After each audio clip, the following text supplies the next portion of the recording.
Okay. Hey. Hey. Okay, so let's just start by introducing Susana, and then we're going to have a very interesting talk.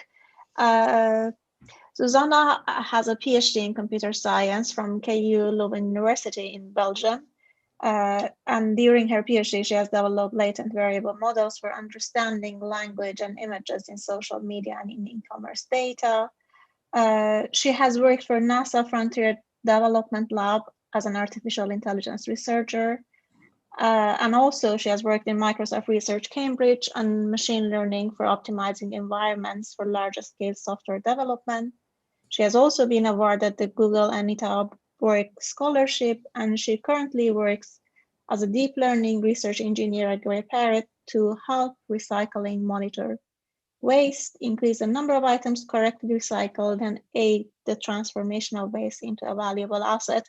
And this is what she's going to talk about today, which sounds very interesting. So let's hear Susana talk about computer vision for waste management. And the floor is yours. You could share the screen. Thank you so much. I will share my screen.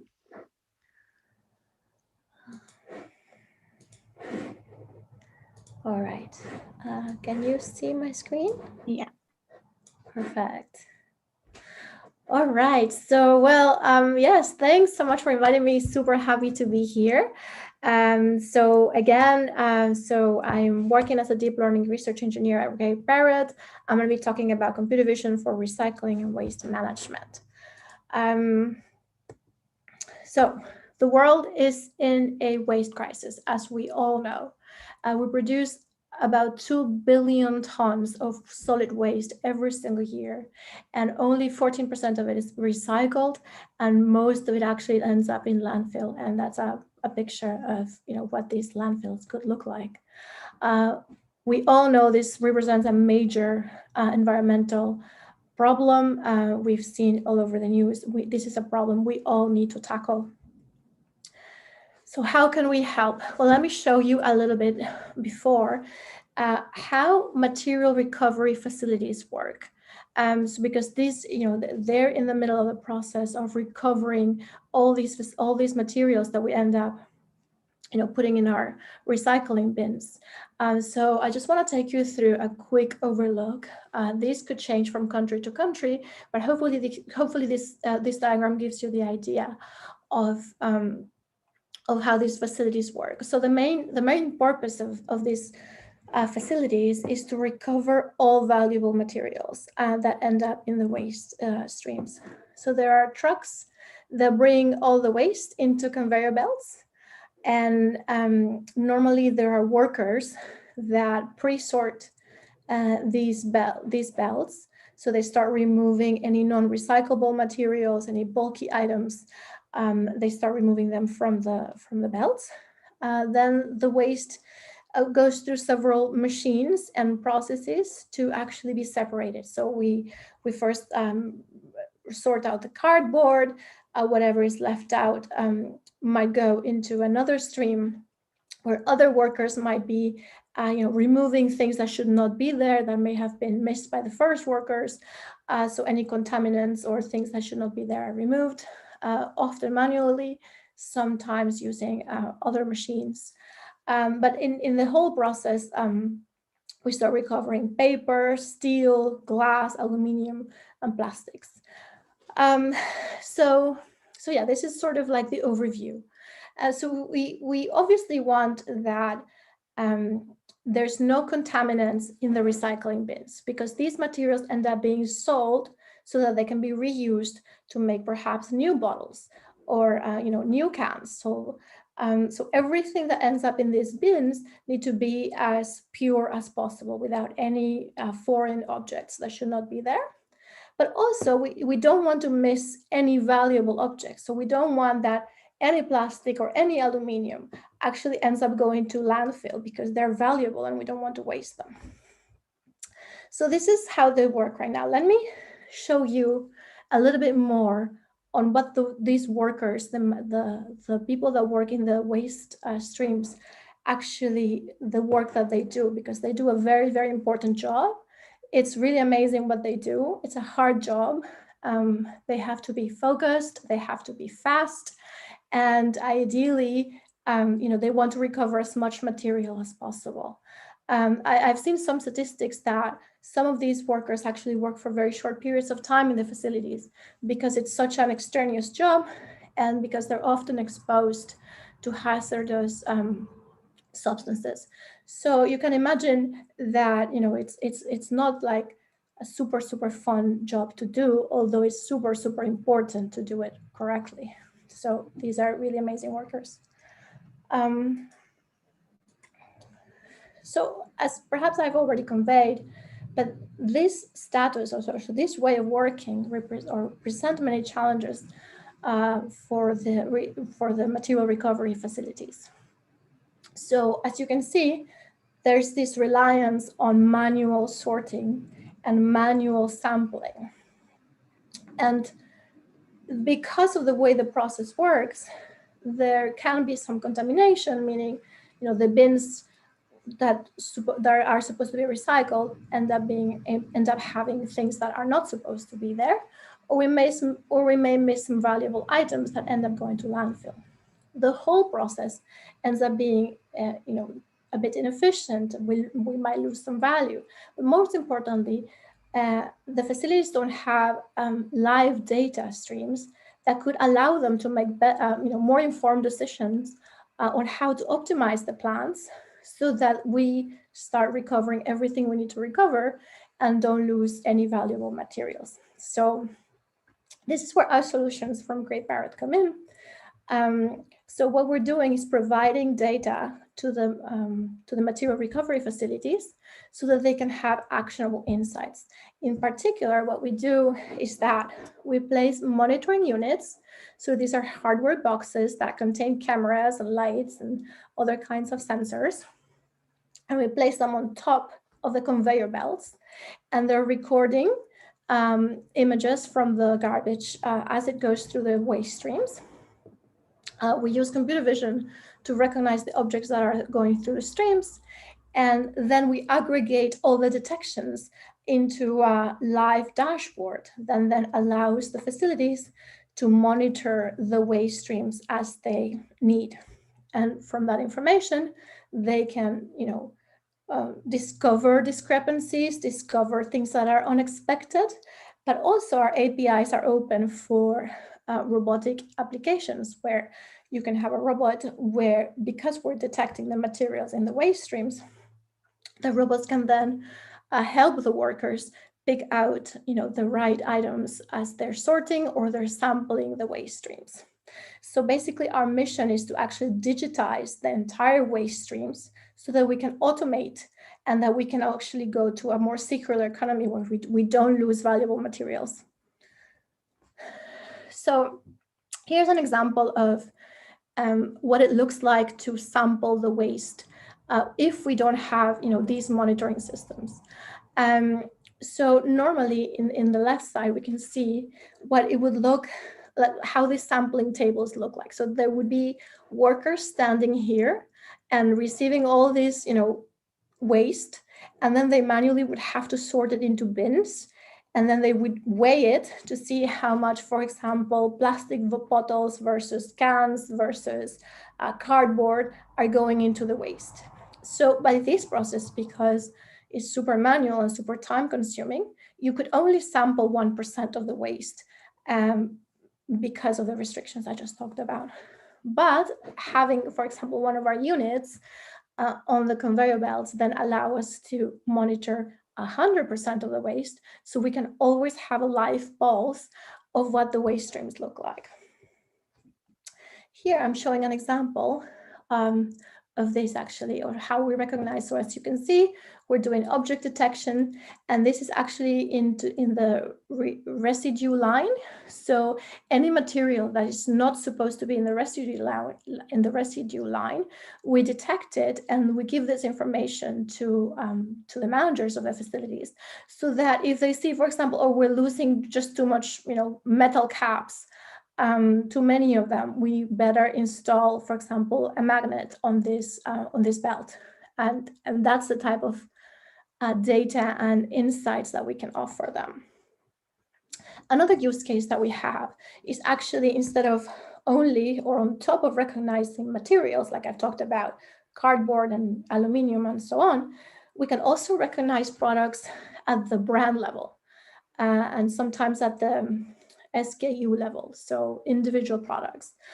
So here, you could detect, Coca-Cola versus Pepsi versus Fanta, and this is actually super interesting for consumer awareness. So we could actually say, how many Coca-Cola bottles end up actually being correctly recycled versus how many end up in landfill, which is a very useful thing to know, especially sometimes for new products or new packaging, where if the packages are confusing to recycle, both for the consumer or for the plants, we could actually find that out because we're measuring and we are detecting these objects as they come through. So our approach. So what we do is we install these units. So here you can see a unit on top of a conveyor belt where this is done. And we capture images for a certain amount of time. We just collect lots of images from the facilities. Then we manually label them. So we send them to annotation companies to annotate them based on the categories that we care about. We train deep learning models, and then we deploy them into the real world. We deploy them directly in the box. So we have GPUs running in the box itself. So the detection all happens at the edge and not on the cloud. To give you some ideas of the things that we actually recognize, so this is constantly evolving. So in 2020, we were detecting about 17 different classes or 17 different materials, from aluminum cans, gray board, brown board, paper, and so on. And in 2021, so this year, we're expanding our taxonomy, or the number of labels that we can recognize, to include more different types of materials based on what the clients need. So as you know, our clients are these material recovery facilities, and we've worked closely together with them to figure out what are the things that they care about, what are the materials they want to or are important for them to recognize so that they can have all the insights that they need.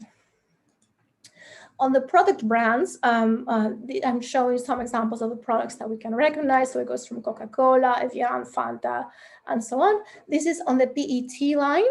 So this is one of the plastic lines from the PET. So the plastics are separated based on different polymers. So normally they have PET and HDPE. So on the PET line, these are some of the brands that are often in the streams. And in the HDPE line, which is another plastic polymer, these are some of the brands. So here you see more like milk bottles and that type of brand in the HDPE line. So some of the challenges that these things bring up is geographical variation. So you can imagine that the waste in Italy looks very different from the waste in Korea. And that waste in Korea looks very different from the waste in Venezuela. And this is because the products we consume, look different in different areas in the world. So that's one challenge for our computer vision systems. Another challenge is that there's a lot of variations in distribution between different lines. So as I showed you before, the PET lines are one of the plastics.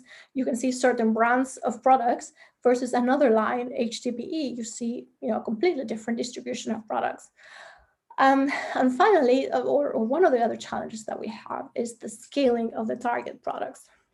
So initially, so I showed you, okay, we can recognize these 20, 30, or 40 different products, but that just represents a very small range of the actual products that could be out in the market. So as we know, there can be tens of thousands, even hundreds of thousands of different products that we could potentially be interested in recognizing to have complete accountability of what ends up going into the waste streams. So this is actually a problem that I'm personally working with on how to scale the number of products that we can recognize. So normally in computer vision, you decide the categories that you care about, you go and annotate data on those categories, you train your model, and then you deploy it. And then if you have new categories that you want to recognize, normally in the standard methods, kind of out of the box, you have to, once you have a new category, you have to retrain your model to recognize that new category. And so that's quite inefficient. So our goal is to actually have one model that can be deployed in all these different conditions so that it continues to learn as it goes. And then it also can scale. So every time it sees a new product, it's able to say, okay, I don't know, I've never seen this product before. I'm going to put it in my database. But next time I see the same looking item, I could recognize it. So this is a problem that I'm working on specifically. And sorry, yes. And one of the ways that we're tackling this is using few-shot learning. So in few-shot learning, you create models such that you only need to see a few instances of every class that you care about, so that the annotation efforts are reduced. Because as I mentioned before, it's very difficult to to always be annotating more and more data every time there's a new product that comes up. So for few-shot learning, we're looking at various architectures. So in particular, one method that we're looking at is using Siamese networks, where you have, for example, you would have a crop of a Coca-Cola bottle, and you would represent it in a vector space that we often call it an embedding. So here is the vector space. And you want that if you have another sample of Coca-Cola, while you're training, you impose in the loss function that the embeddings or the vector representation of these two items, that they're close together versus the distance between these items and other items that are not Coca-Cola. So this is one way of actually training in pairs or triplets to show the model what things should be close together, and actually to cope with the lack of data. Another approach that we are looking at is using contrastive learning. And contrastive learning, the unsupervised version of it, you actually don't need to have labels, but you just need to have, you have images that are broken into, that are cropped in different, randomly cropped, and then they're also randomly augmented, and they're passed through convolutional neural networks to represent them in embedding space. And then you enforce that embeddings from the same images are close together versus embeddings of different images should be far apart. This is just to give you a little bit of a flavor of, of some of the methods that we're looking at. So after making all of this, making them into a pipeline and making it all deployed, this is an example of the type of insights that we can give to the material recovering facilities. So this is our dashboard, where you can, you can have live streams of the cameras in different lines, and then you can see, basically in real time what's happening. And you can have, graphs showing you the throughput, so kilograms per hour, that your facility is processing. You can see, the types of plastics, how many were contaminated, how many items that were not supposed to be there, how many were accepted, what was your target, how many items did you see, the weight, the value. So this actually is, it's a live dashboard that gives you a pulse on what's going on in your facility to make it more efficient. Then we do waste composition. So we say, okay, out of, in the PET line, how many actual clear PET bottles we found versus, versus other materials, or versus, trays, for example, or other plastics.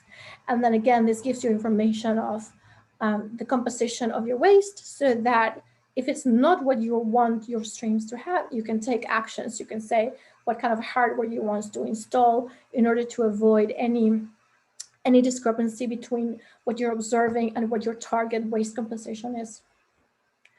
We can also detect some unusual events. This is actually some examples of things we have detected, is that, on a Wednesday afternoon at 4 o'clock on November 25th, we saw a peak in the number of products that were going through the conveyor belts. And if we compare to, another Wednesday afternoon, another time, this is not there. So this is quite unusual. So, we can enable the managers to then go into the data and say what happened during this period of time, so that to see what caused this unusual event. And this is only because we are monitoring the waste. We are watching it, detecting every object, analyzing it, putting into a dashboard, so it allows us to have the metrics that we care about. So to conclude, I guess we all want a world where there is zero waste. We want a full circular economy where everything we make goes back into valuable materials that can be reused, recycled, and actually not going into landfills or other uncontrolled areas. So one important step to do this is actually to start monitoring where our waste goes, what happens to it as it goes through the facilities where it gets processed. And this is what we're doing at Greyparrot. We are digitizing the waste to help us get there. It's an ambitious goal, and working at Greyparrot has also helped me realize or think about more about what I put in the bins, how easy it would be to recognize them once they're in the conveyor belts. I think a lot about garbage lately, but it's important. So yeah, it's fun. So with that, I conclude my presentation. I'm happy to answer any questions or comments. Thank you very much. It is one of the applications of science that makes the world a better place to live in. So in that sense, it was very interesting to listen to you. So we have a question from the audience. Let's Aino talk. You can open your mic, I think.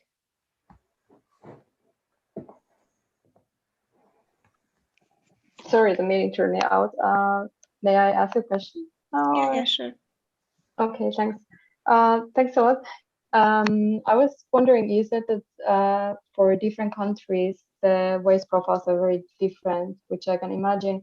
So do you then always train your models from zero, or do you use transfer learning? Yeah, so this is actually still an open problem because our goal is to have, to be able to have one model that could work in any location. And it is quite an ambitious goal because, as I said, yes, and as you mentioned, we know that the garbage, the waste looks different in different countries. So our current approach does include transfer learning and domain adaptation. So we still use the information from other facilities, from the facilities that we have gathered lots of data, and we train models on those. And then when we encounter a new facility that we've never seen before, or that the waste looks very different, we have to do domain adaptation and also transfer learning. But eventually, our goal is to have one single model that can cope with all these variations. And again, it's an ambitious goal, but that's a little bit what the team is working on. Right. Okay, thanks a lot. Thank you for the question. Is there any other questions, comments from the audience? I was curious how many places, countries have adopted your solutions, how much you're closer to have a better smart waste management system. So I believe, I don't know the exact numbers, but I think we're in about 12 different countries. It goes from Korea, Italy, the UK. Okay, I don't know all the countries, but yeah, there's quite a few. I think it's 12 different countries that we're operating in. Yeah, I think it's really important. The whole world, nature and anything else needs these smart waste handlings. Yes, it's very exciting to be working in this. Yeah, definitely. Thank you very much for your interesting talk. And I think we have 5 minutes to the break, but if there is no other questions or comments, we probably can have a bit longer coffee break. So we will be back here at 14:30 11:45 to listen to our next speaker. Until then, have a nice coffee break. See you around. See you.